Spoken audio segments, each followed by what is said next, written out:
கோவை கவுண்டம்பாளையத்தில் பெண்ணின் புகைப்படத்தை ஆபாசமாக சித்தரித்தவர் கைது செய்யப்பட்டிருக்கிறார். இது தொடர்பான முழு விவரங்களோடு இணைகிறார் நமது செய்தியாளர் கார்த்திக். வணக்கம் கார்த்திக், இது தொடர்பான முழு விவரங்கள். வணக்கம். கோவையில் பெண்ணின் புகைப்படத்தை ஜெமினி மற்றும் ஏஐ தொழில்நுட்பம் மூலமாக ஆபாசமாக சித்தரித்த இளைஞரை சைபர் கிரைம் போலீசார் கைது செஞ்சிருக்காங்க.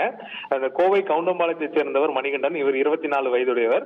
தனியார் நிறுவனத்தில் பணிபுரிந்து வருகிறார். அண்மையில் இவர் வேறொரு நிறுவனத்தில் வேலை பார்த்திருக்கார். அங்கு பாத்தீங்கன்னா வேலை பார்த்த ஒரு பெண்ணின் புகைப்படத்தை இந்த ஏஐ, அதாவது இந்த ஜெமினி ஏஐன்னு சொல்லக்கூடிய ChatGPT போன்ற தொழில்நுட்பத்துல அந்த புகைப்படத்தை ஆபாசமாக சித்தரித்து அந்த பெண்ணிற்கே அனுப்பியுள்ளார். இது தொடர்பாக அந்த பெண் கோவை மாநகர போலீசார் கீழே இருக்கக்கூடிய அந்த சைபர் கிரைம் காவல் நிலையத்தில் ஒரு புகார் கொடுத்திருக்காங்க. அந்த புகாரின் அடிப்படையில் போலீசார் 4 பிரிவின் கீழ் வழக்கு பதிவு செஞ்சிருந்தாங்க. அதாவது ஆபாசமாக புகைப்படத்தை சித்தரித்தது, பெண்ணை தொந்தரவு செய்தது, அவமரியாதையாக நடந்து கொண்டது உள்ளிட்ட 4 பிரிவின் கீழ் வழக்கு பதிவு செய்து மணிகண்டனை கைது செஞ்சிருக்கார்கள்.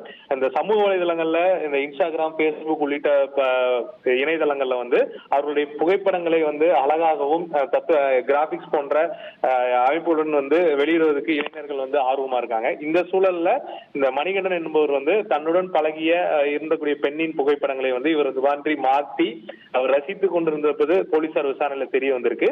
இதனை அடுத்து மணிகண்டனை போலீசார் கைது செய்து சிறையில் அடைச்சிருக்காங்க.